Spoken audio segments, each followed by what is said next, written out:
It has often been observed that the war on terror is unwinnable. After all, how could a war on an abstract noun ever have its mission accomplished moment? It is, according to this wisdom, meant to drag on forever. Just because a war can't be won, however, doesn't mean it can't be lost. The truth is that the war on terror is over, and America has lost. Just look at the images of the Watertown lockdown. A city under a supposedly voluntary lockdown that was in fact enforced by bands of roving SWAT team members going door to door, forcibly removing people from their own homes at gunpoint. Whatever the use of the word voluntary might mean in this case, I defy anyone to differentiate these images from a martial law scenario. And yet, amazingly, the media does not show us images of enraged Bostonians. It does not interview those who were treated this way by the SWAT teams. It does not ask those people directly affected what they think or report on dissent. Instead, we are shown images of mindless celebrations, orchestrated to the score of that age-old chant of the mob that has lost all capacity to reason critically. USA! USA! USA! USA! Surely it is a mob far under the hypnotic spell of the mainstream fear programming that can cheer the destruction of their own rights. It is even more perverse that this destruction is being done in the name of two bumbling college-age boys who, it must be stressed, have yet to be proven guilty of anything. The irony seems to be lost on much of the American population that scenes like these are precisely what the all-pervasive terrorist boogeymen supposedly want. A people so enslaved by the fear of their own shadow that the actions of two hapless misfits can cause such chaos and the disruption of so many people's lives. This irony is certainly not lost on a government that has tried its utmost to make people afraid of the so-called terrorist threat over the past decade. If you see something suspicious in the parking lot or in the store, say something immediately.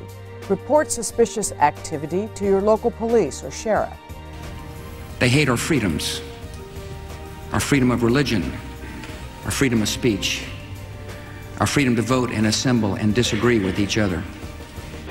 If you remain in this immediate vicinity, you will be in violation of the Pennsylvania Crimes Code.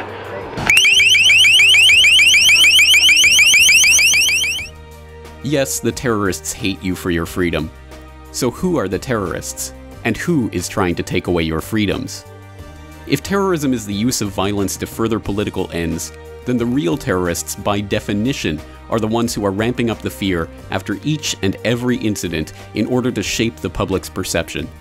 Has some shadowy group of scary bearded men with turbans really caused the American population to cower in fear at the first sign of a homemade explosive anywhere in the country?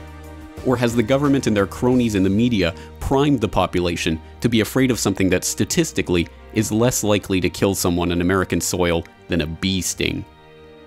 In the end, the questions answer themselves.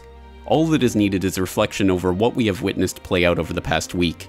An Orwellian 2 minutes of hate directed not at these boys, about whom almost nothing is known except for their previous contact with the FBI, but at the ghost that has been haunting America's nightmares ever since the Bush administration conjured them into existence. Either you are with us, or you are with the terrorists.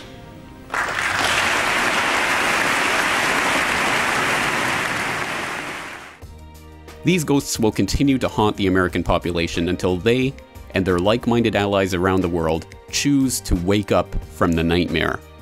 After all, you can't win a fight against a ghost. You can lose one, however. The events of the past week have proven that much. For more news and information, please follow the RSS feeds at corbettreport.com, subscribe to this YouTube channel, or follow us on Twitter @CorbettReport.